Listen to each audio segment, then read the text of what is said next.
Fala, rapê, beleza? Eu sou o Gaspar. Quem nunca assistiu apenas um show e se identificou, pelo menos um pouco, com os dilemas malucos e as tretas de Mordecai e Rigby, né?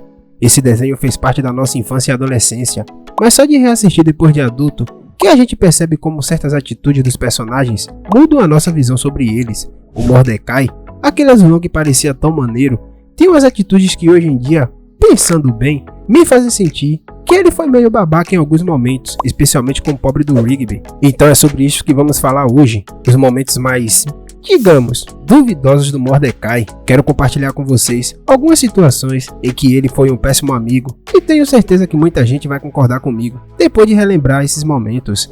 Começando com uma das situações mais clássicas. Sabe aquele episódio em que eles ganham um jogo novo e ficam naquela dúvida para ver quem vai jogar primeiro?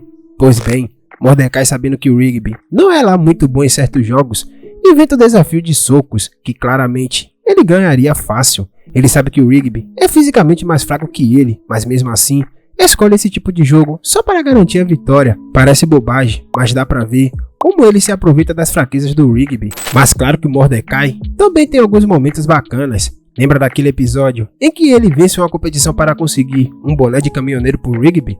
Pois bem, o Rigby estava no coma e o Mordecai foi lá e mostrou que também tem um lado legal.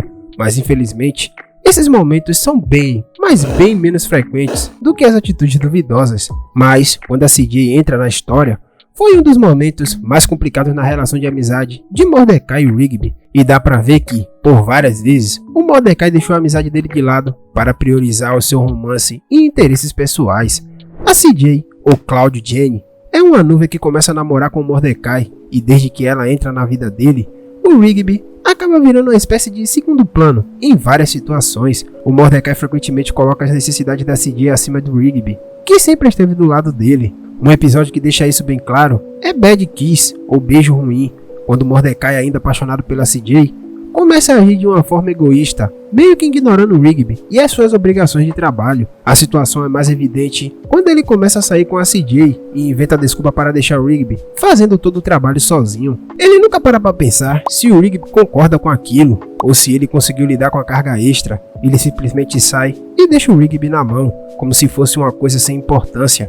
Dá pra ver que a amizade deles fica meio desgastada nessa fase, porque o Rigby se esforça pra caramba pra ser um bom amigo, mesmo quando o Mordecai não retribui da mesma forma. Outro episódio que destaca esse problema é Deixando no Altar, onde o Mordecai e a CJ acabam terminando o relacionamento, mas ele só se toca de quanto isso prejudicou o Rigby depois de perder a CJ e ficar sem ninguém. O Rigby sempre perdoa e se mostra compreensivo, mas dá pra ver que ele também se cansa de certos comportamentos repetitivos do Mordecai, que volta e meia coloca interesses amorosos acima da amizade. Bom, quem nunca fez isso, não é mesmo? Essa dinâmica entre o trio Mordecai, CJ e Rigby é interessante porque traz um lado realista e até humano da amizade, o quanto a gente às vezes abandona quem está sempre do nosso lado em nome de um romance ou uma nova paixão.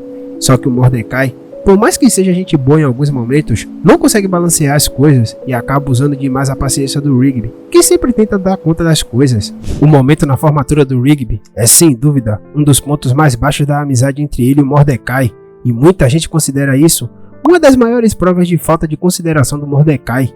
Esse episódio é uma baita reviravolta, porque o Rigby, que sempre foi visto como um cara preguiçoso e irresponsável, toma a decisão de voltar a estudar, mostrando um esforço e uma maturidade que muitos não esperavam. Ele supera os próprios limites e se forma, o que é um feito enorme para ele. Mas no grande dia da formatura, o Mordecai faz o que ninguém esperava. Ele simplesmente decide não ir. Pior ainda, a desculpa que ele dá é fraca e desanimadora, mostrando que ele realmente não está nem um pouco empolgado com o sucesso do amigo. E isso é uma surpresa, porque o Rigby sempre esteve do lado do Mordecai em diversos momentos, sempre revelando as falhas e a escolha egoísta dele. Esse era um momento especial, que significava muito para o Rigby, e a ausência do Mordecai foi um vacilo. É como se ele estivesse diretamente dizendo que os feitos do Rigby não importavam. A coisa fica ainda mais feia quando Mordecai, em vez de se desculpar ou tentar entender o quanto isso machucou o Rigby, ainda fala que o amigo deveria saber se virar sozinho. Para alguém que, por tanto tempo, segurou as pontas e carregou o peso de várias irresponsabilidades, ouvir isso do melhor amigo, porra, foi um vacilo. Essa fala resume o quanto Mordecai, muitas vezes, é cego para os sentimentos dos outros e acaba pensando mais em si mesmo. É um momento marcante porque mostra o quanto Rigby cresceu como pessoa, enquanto Mordecai parece preso em uma mentalidade egoísta, sem perceber o quanto o apoio dele poderia ter fortalecido a amizade. Então galera, esses foram alguns dos momentos em que o Mordecai mostrou que, apesar de ser um personagem memorável, ele também tem seus defeitos, e assim como a gente cresce e começa a perceber outras coisas nos desenhos, esses detalhes mostram que até os personagens mais queridos podem ser bem questionáveis. Mas quero saber agora a opinião de vocês. Quais outros momentos do Mordecai vocês acham que foram péssimos com o Rigby? Ou vocês acham que ele estava certo em alguma dessas situações? Deixe os comentários aí embaixo. E não se esqueça de deixar o like e se inscrever no canal, hein? Ative o sininho para não perder nenhuma teoria assim que sair no canal, beleza? Até o próximo vídeo.